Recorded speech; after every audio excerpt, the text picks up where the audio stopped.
Dido.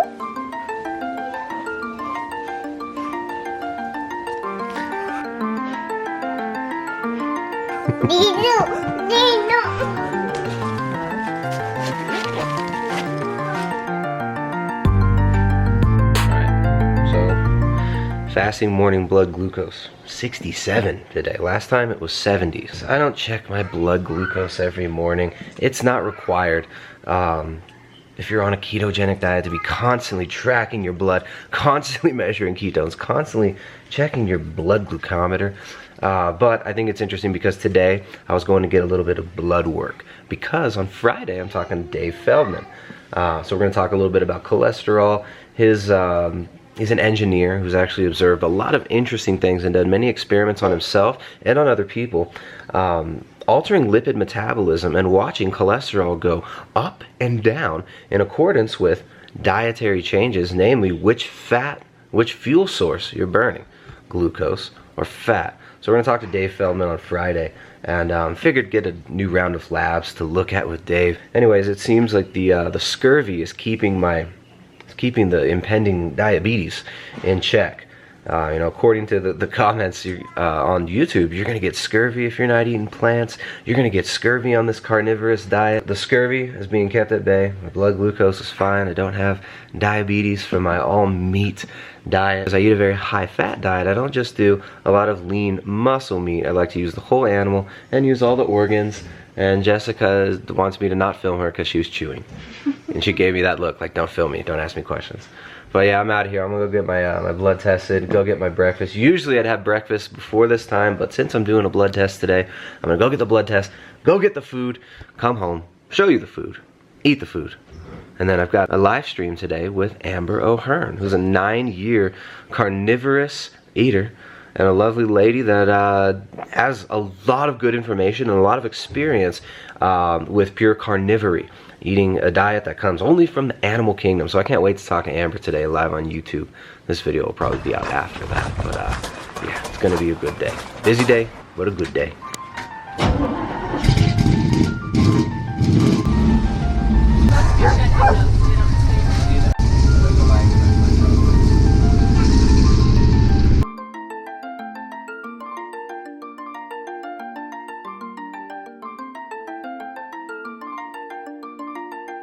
Alright, so I got hemoglobin A1C, insulin, cholesterol, testosterone. Bastante. Cualquier quieres.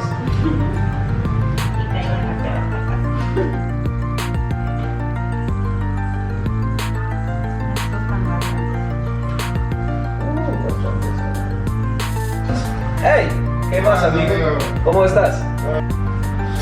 Son 76. Muy bien. ¿Qué más? ¿Cómo estás? Estoy bloqueando. ¿Cómo está la familia? Alright, that's it. You know what's cool? What's cool here is I got my blood test at like 9 and then I could pick it up at 4 o'clock in the afternoon.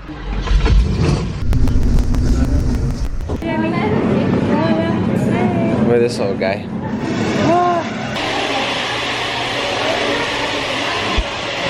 There's no brain.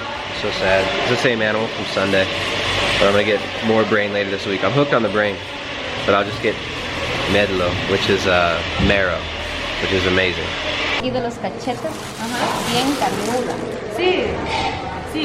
Yo vi un ejemplo con los dedos. Inside the outside of the cachete. Oh yeah? What shape is it? Rectangular. Nice.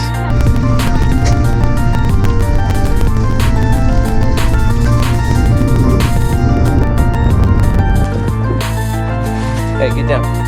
Get down.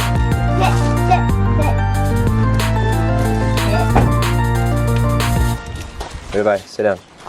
Sit down. Good boy. Good boy. I'm gonna do 2 meals today. This is my first meal, my breakfast, which I would normally have eaten about 2 hours before, but I went and got my blood work done. So, yeah, I've just got a bag here of bones. I'm keeping it real simple, just salt, egg yolks, marrow, and then some steak with some butter. Real basic, simple, carnivorous keto meal today. Very high in fat, getting sufficient protein, keeps me lean, keeps me happy. and I can move on with my day and live my life. Yeah, so you'll see how much food prep is involved in this. Pretty much none. We've got eggs from our chickens. We've got 14 hens, 13 or 14 hens, and we're getting an average of like 10 to 12 eggs per day. So almost every hen is laying eggs every day.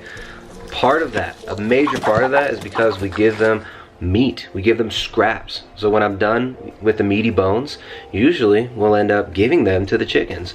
When we make things like T-bones, we'll give them the leftover bones that have all the collagen on them, still got a little bit of meat on them. And yeah, so I think people forget chickens are not vegetarians. If you want a lot of egg production, if you want good egg production like we're getting, you've got to give them meat. You've got to give them either loads of bugs or access to a lot of bugs and let them free range, or give them meat.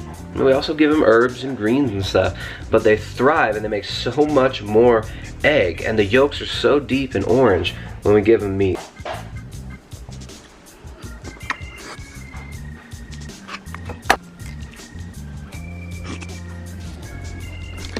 Alright, so why do I just eat the yolk?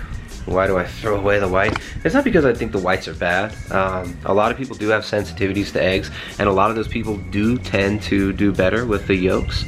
But me personally, I really like the taste of the yolk, and I get plenty of protein in from my meat. And I can just take down 5 egg yolks like nothing. And super easily digestible, feels amazing, and I dig it. I got Ari and her buddy here. What are you making?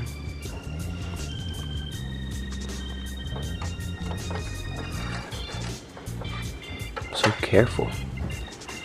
I got ribeye. What are you doing? You ripping up paper? What's up, dude? What's up, dude? You're getting big. You're getting big. Oh, ribeye. Oh, yeah, buddy. Hey, what's up, ribeye? And ribeye really likes the whites. If you mix them up with the right thing, he really likes the whites. And I like chocolate milk with the whites. Ari, yeah, that's right. Ari takes the egg whites and she likes raw milk, and then they froth it. Jessica makes frothed milk with the egg whites and raw milk for Ari. So yeah, there's my eggs. I could eat more of those, but now I'm gonna have a bunch of marrow. Check it out. Got a big bag of bones here. And those bones are full of bone marrow. I like to roast marrow. I mean, depending on the consistency of the marrow, you guys who do marrow a lot will know what I'm talking about. I like to cook the more dense stuff, and the stuff that's more gelatinous, I really prefer eating raw. So I'm gonna have some raw marrow here. Remember, I'm not saying that this is what you guys should do. I'm just showing you what I do. The way I do a carnivore diet. People have been eating raw marrow for thousands of years. Something that's never gotten me personally sick, but you always want to make sure that you're sourcing from a good source and that it's clean, that it's not, you know, gathering bacteria and stuff. But yeah, there's some nice fresh bones here. I don't really worry too much about the you know, the food safety of handling meat and stuff like that after years of eating meat. After coming off of a vegan diet where I thought that meat was like unclean, I'm at a place now where, you know, I mean, I'm very comfortable eating raw meat. It's actually one of the most easily digestible foods in the world. Now, I'm not advocating that everybody do it, but I do like to eat some raw meat. I don't eat all my meat raw, but I do eat some of it raw, and I really like marrow raw, and I really like brain raw, and I like liver raw as well. So it's not for everybody, but personally, for the nutrient density, for how it makes me feel, I do like to play around with these things. But you know, we show you how to prepare, how to make your own bone broth, right? So you could take marrow bones like this and make a big pot of broth and pick off the meat from the bones and eat the meat from the bones. We teach you how to prepare liver, how to make like liver pate. A lot of these really good basic introduction organ meat recipes are relatively simple. You know, I mean, one really good practice for getting in organs is using heart, getting your beef heart ground up from a butcher, grinding up that heart, and making meatballs, like Mama's Best Meatball recipe from the Ketogenic Edge cookbook, which I'll put a link in the description there. That's a really good recipe to substitute some beef heart with it. We show you how to make pemmican in the book too, which is really cool. We like the liver and heart with the pemmican. So, you know, just real simple things like drying out liver in a dehydrator. And then you've got these little crunchy liver chips. I think that's a recipe in the book too. But real simple, straightforward meal prep stuff is what I'm all about. I don't like to have to think about my food all day because I've got other things that are important to me. I've got a lot of work, and you know what's funny is I do end up talking about food a lot with clients and stuff, but it's something I don't want to have to think about. What am I going to wake up and eat? What am I going to eat? I just get in my routine. I give my body the fuel it needs. I give my body those animal fats and proteins and the organs it needs. A nutrient-dense, unrefined diet made up of animal foods is where I'm at right now. So yeah, we teach you how to prepare organs and stuff in the Ketogenic Edge cookbook. You don't have to eat it raw like I do. But don't be afraid of it. Don't fear the meat. A lot of us are afraid to handle it. We think it's unclean. This is human food. These are the foods that we've been eating for thousands of years. So foods like marrow. This one's really soft. I'll just pop it out there. Like that. And let's see if it'll focus. There you go. So this is a very gelatinous piece. It's super good. This is one of my favorite foods. I love it roasted, but also raw. It's just amazing. It digests so well. It feels so light. And now I'm gonna make a steak. Small amount of tallow in the pan. Just a tiny bit. I'm gonna go super high heat. Kind of get a nice crust on one side of it, but it's going to be pretty much raw on the inside. So I'll cut them kind of thick, very high heat, basically the highest heat on the pan. Drop it on there, brown it, crust it, flip it over, done. So the inside will be nice and raw, and hopefully the outside will have a nice little crispy crust on it.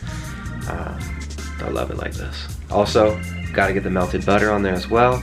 Probably do several tablespoons, probably like 3 tablespoons of grass-fed butter, and I'll kind of melt it, froth it up, maybe even brown it a bit in the pan. So I go from my good raw animal fats to my delicious cooked animal proteins and fats. Got the best of both worlds, get the taste, and then get the benefits of kind of the the unadulterated animal fats from the marrow, and as well as the raw egg yolks, and I get my delicious cooked meat. Here's just some of like the odd bits of the end of here they call it sotolomo. It can be called top sirloin in the US, but it's a little odd size pieces. I just kind of eat these raw while I'm waiting. And you see how soft it is. People think, a lot of people make fun of, a lot of people who don't eat meat, the anti-meat crowd, they'll make statements like, oh, well, meat is not human food because you have to cook it and put spices on it to make it taste good. That's complete nonsense. Raw meat is so freaking delicious. Like, I don't know what these people are talking about. I can pick up most any type of meat. I don't really eat chicken raw, but raw beef is incredible. Look how soft it is. I mean, my 2-year-old son can eat this, no problem. It just falls apart. So, yeah, I'm not sure what you guys are talking about.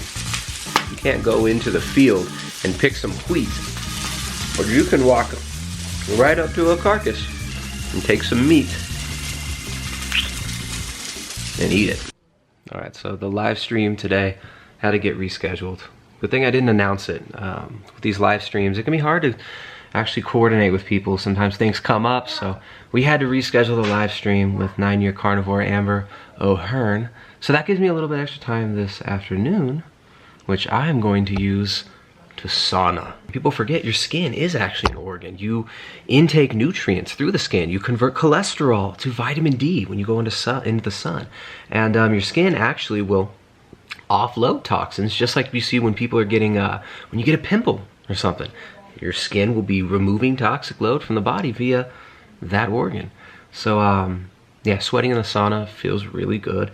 You get to activate kind of these heat shock proteins, which are associated with longevity, and there's all sorts of scientific studies that have been done on saunas, but I don't know, I kind of just like to look at healthy populations and see the practices that they've used historically. You've got sweat lodges in the Native American populations. You've got the the Finnish and the Scandinavian populations using saunas and then getting in like ice cold rivers and lakes or the ocean. I like the relaxation from sauna. It's also stimulating at the same time and seems to help with like recovery as well as chronic pain.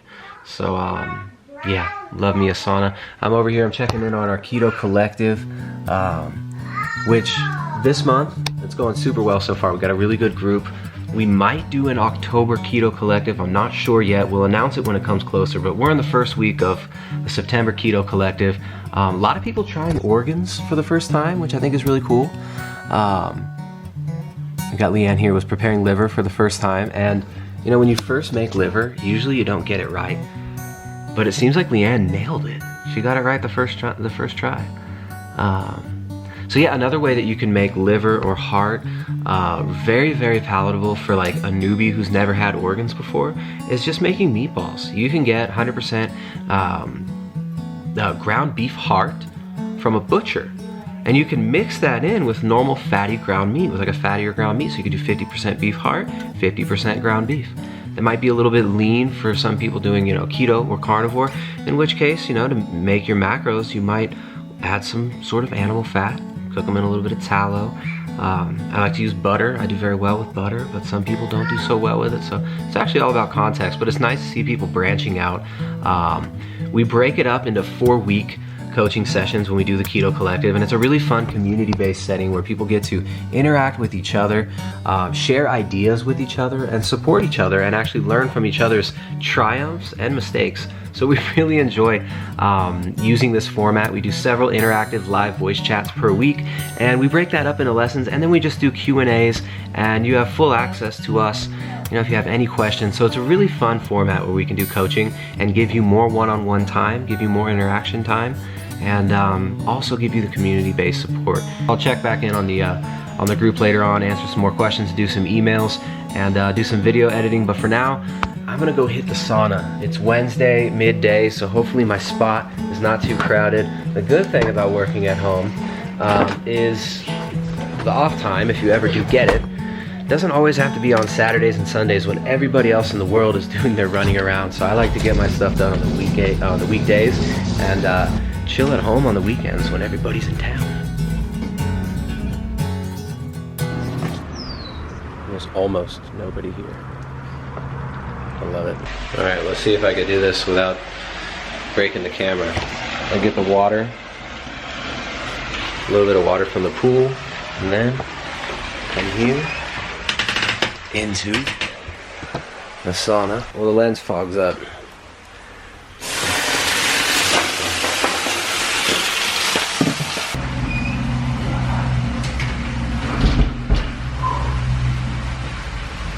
Alright, that's it.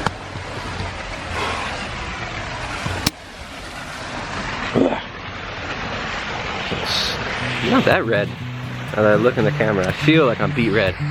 That's all sweat. I go, I don't know, maybe 20 minutes. It's not very hot in there. I just try and go. My friend's laughing at me for talking to my camera. But I just go till I can't go anymore. And so my heart's beating so fast, I feel it's gonna beat out of my chest, and then I get out. And that's it.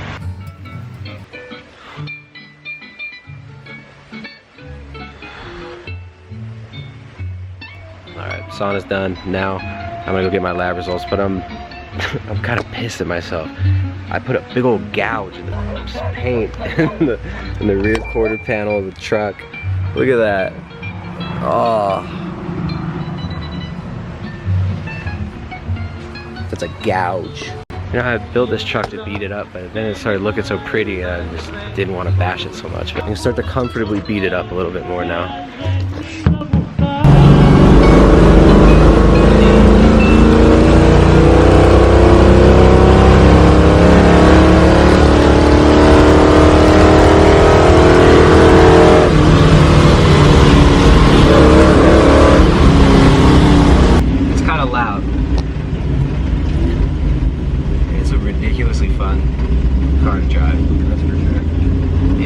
Pretty loud. It's like most of the roads. I mean, look, these are the roads I'm driving on. So the car doesn't need to be fast here. But when I actually get on a road, this thing is pretty fast. You know, it'll pull to like 5,500, maybe higher. Maybe it's probably like 5,800 RPM. And it pulls pretty hard. The carburetor is not, it's not dialed in perfect, but it's a fun truck to drive. I mean, you can see it's durable. Look at check out the tractor shifter. I love this thing. Little 4-speed, super low gear. Got like 411 gearing, but I have a 33-inch tire. Got a locker in the back, so I never really have to put the 4-wheel drive on. This thing will slide up and down these hills pretty well. And like when I actually have a road to drive on, this thing does pretty well. There we go. Coming to a flat road. The whole motion, you have to push your foot all the way out, like maximum extension on your foot, and then pull this giant lever. It's a fun truck.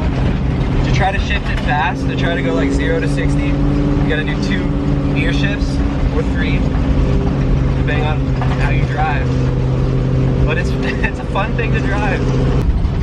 Yes, it rattles. Not much you can do. It's terrible roads. They shake your car apart. So you just try to build a car that can't be shaken apart.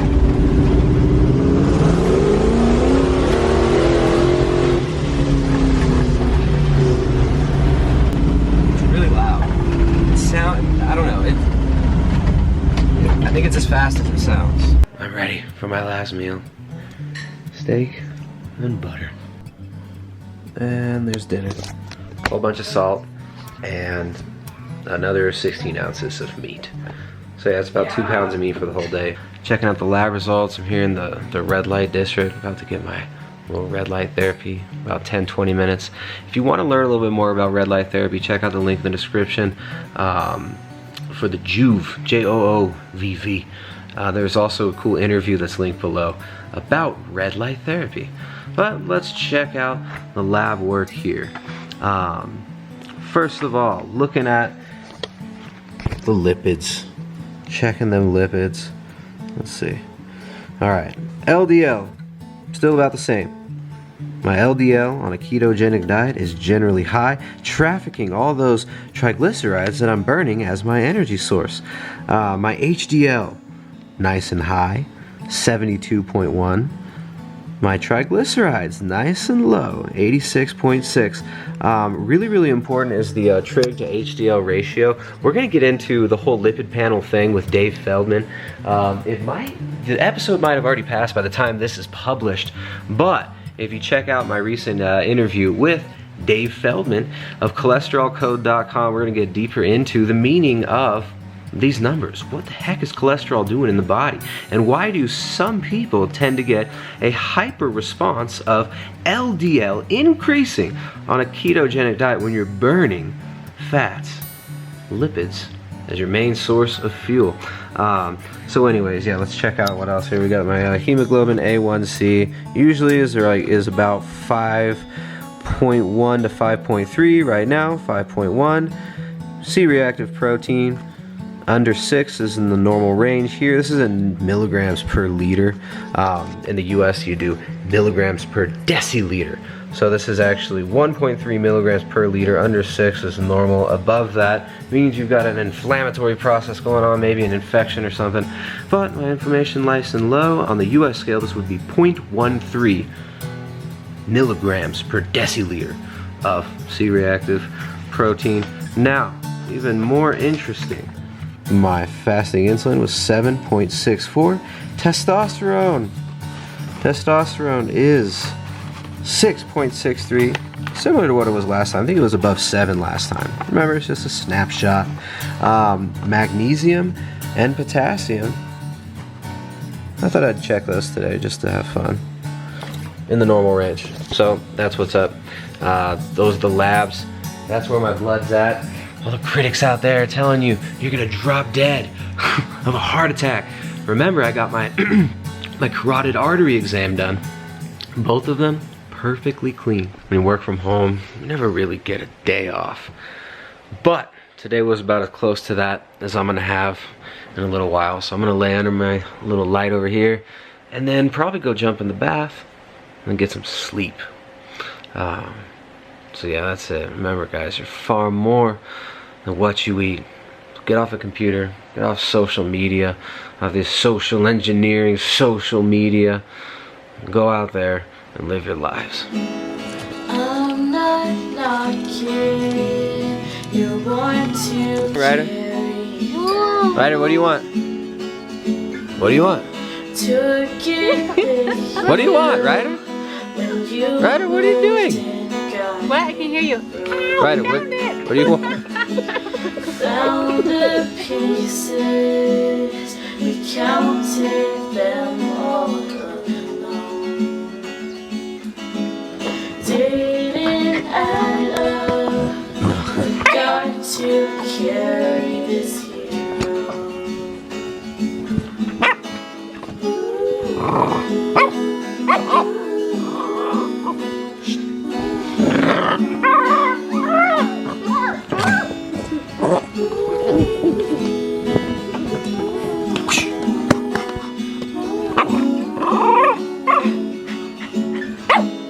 I can't be your apologies fair. Yeah, my daddy. I'm surprised that you want to carry that on. Where's he? Count your Everybody, what are you doing? blessings, you can, they're all gone. I can't see your response, putting them back on like they're waiting for your dark to fall so they can see it all, and you're so occupied with what other persons are occupied with, and vice versa, and you become what you thought was done, a fraction of the sum. Yeah, you become, yeah, you have become a fraction of the sum, the middle and the front, and now it's coming back. Hasn't it come too far? I was trying to help, but I guess I pushed too hard. Now we can't even touch it, afraid it'll